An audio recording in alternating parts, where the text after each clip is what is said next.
I don't think it's sustainable for everybody on the planet to follow their passion.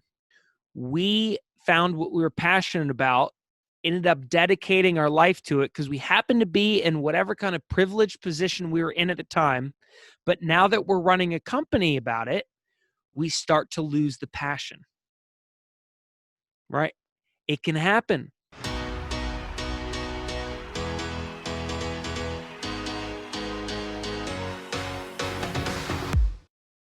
The reason I call it more business and more life is because a lot of times people think that if they choose their life, they choose what they want and their passion in their heart, that they're not going to have abundance. It's kind of like the starving artist mentality, right? Like, oh, if I follow my passion to be an artist, then I'm going to starve. And it's not the easiest conversation because it comes back to mindset, right? Because there are many artists that live a really, really, really good life. What I try to tell people, and I'm just curious in your perspective, and this would be a great way to close out our show, is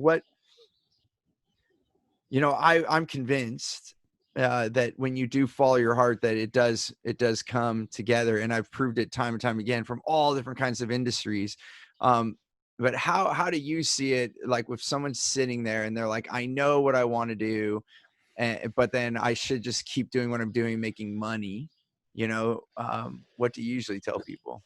Yeah, I mean, first of all, money is a necessity in order to live, so we can't avoid doing what you need to do. I don't think it's sustainable for everybody on the planet to follow their passion. You think that? I might have a cynical. I don't think enough people are passionate about what needs to get done in order to help systems run. Right. But sometimes I'm blown away because even like I think, okay, cleaning the house, like who really wants to do that? But you know what? I actually found a company that does. This guy, his mentor died of cancer because of the way that they use cleaning products. And so he created an all organic house cleaning company, and like, they're all super passionate and they're cleaning houses and they get to save people's lives and they're helping cancer patients. And so, I mean, it's crazy to me. So I haven't closed the book on it yet. Like I do think about that, but there's so many stories where if you put the right spin, it makes it, Well, yeah, I mean, at a future conversation, we'll have to discuss the difference between finding your why and finding your passion, or living a life of values. Those are three different, totally much deeper for later. But no, I'd say if someone's sitting there and they know what they're passionate about, but they don't know if they can do it full time yet. Just keep that passion compartmentalized in your life. And I know that sounds weird to say, but hold on, let me collect my thought. Can you repeat the question? Yeah, because I had a good answer right when you said it. And then we kept talking about it. But this is, so just to say one, I will repeat the question. We have, we'll have another podcast about this, but you're right. It's the passion meets the need, right? Because if there is no need for what you have. So I'm looking at more when people are sacrificing their life to make money and they know they want to do something else, then, kind of what do you see from your perspective on that? So again, there might be an opportunity to, you got to do what you got to do in order to invest, to make your heart full, at least somewhere. And the way I answer that is by looking at people like you and me. We found what we were passionate about, ended up dedicating our life to it because we happened to be in whatever kind of privileged position we were in at the time. But now that we're running a company about it, we start to lose the passion. It can happen. Right? Yeah. It can happen. It can happen where when you put your passion into your livelihood, then you start to lose the passion. And so I think there's not a one-stop shop. I think that you can blend the two, or you can keep them separate. But either way, you got to make money, and either way, you got to follow your passion. If you're doing that at the same time, that's one thing, and it's a convoluted mess. Or if you're doing them at different times, it's still a convoluted mess, but such is life. Right. Right? Our mess is our message. It's so beautifully said. It's like not letting it go, because I think that is what's sad for me and why I bring this topic up. Because if you have your dream, your desire, like the big thing in your life on the side, and it's your hobby, but then your day-to-day life gets tiring, and then slowly but surely you stop doing the hobby, and then it goes to the wayside. I think what I'm hearing from you is like, the main thing is don't let that happen. Like live it. And it might not always be the easiest matchup, but at least you're doing it.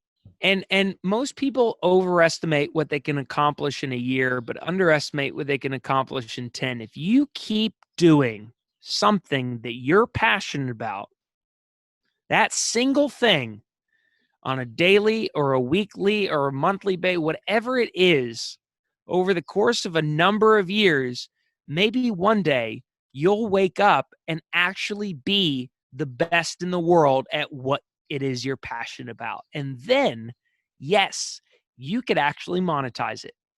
Guaranteed. Yeah. I think a lot of people these days try to turn passion into profit a little bit too soon. Yeah. Right?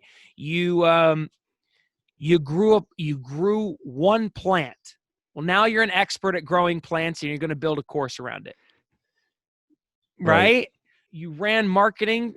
You were on a marketing team of a company that grew 200% over the course of 2 years. Well, now you've got a digital marketing agency. No. Right. No. We've lost the sacrifice that it takes to become an expert at something.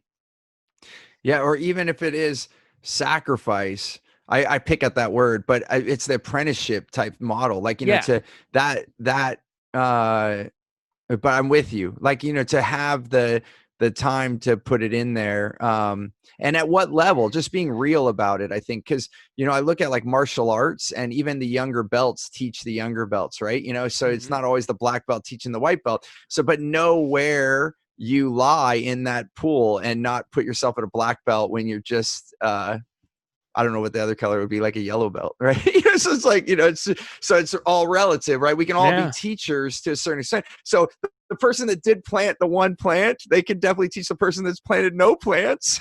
but then what is that business there? And you're totally right, though. It's that, it goes back to Outliers by Malcolm Gladwell, right? Like the 10,000 hours, like, and some people did it faster because they put in massive amount of hours, and then that could be looked at as that sacrifice, right? And sometimes those people don't even look at it as a sacrifice because they were just living the life that they wanted to at that moment, right? So to whatever it is for you, I'm hearing you and just, saying, one, do it. And I would echo that by saying, schedule it. A lot of people don't schedule their fun, right? They don't schedule a dinner. They don't schedule their fun. So, I guess I always try to put it back down to one thing, but you can change if you want. Like, as we wrap up the podcast, like, from what I heard from you, I'm going to say this, and then you tell me if you would add something or even make it something different. But the one thing is, schedule your passion, whether it's like doing it on the side, or you're doing, or you're going to choose to do it. Then make sure your finances are in order, and plan when you can operationally start a business around it. But either way, I think what you're saying is just do it. Yeah. When you read our book, Gratitude and Pasta, The Secret Sauce for Human Connection, you'll actually see that the conclusion chapter quite simply says, pick the date for your first dinner. We wrote a book teaching people how to host their own dinners. The first step is just pick a date. Right. You'll figure out the food. You'll figure out the who. You'll figure out the why later. Hey there, I want to give you something really big. It's called Clear Path to Customers. It's the way that we get the right language to get the right client. I like to call them your wow clients, so that you can have more results, more revenue, more raving fans, and more referrals. And I want to give this to you absolutely free. And all you have to do is go to stevenapolitan.com to check it out, or you can look at the description here. We'll put the details there. As always, remember, choose gratitude and create freedom.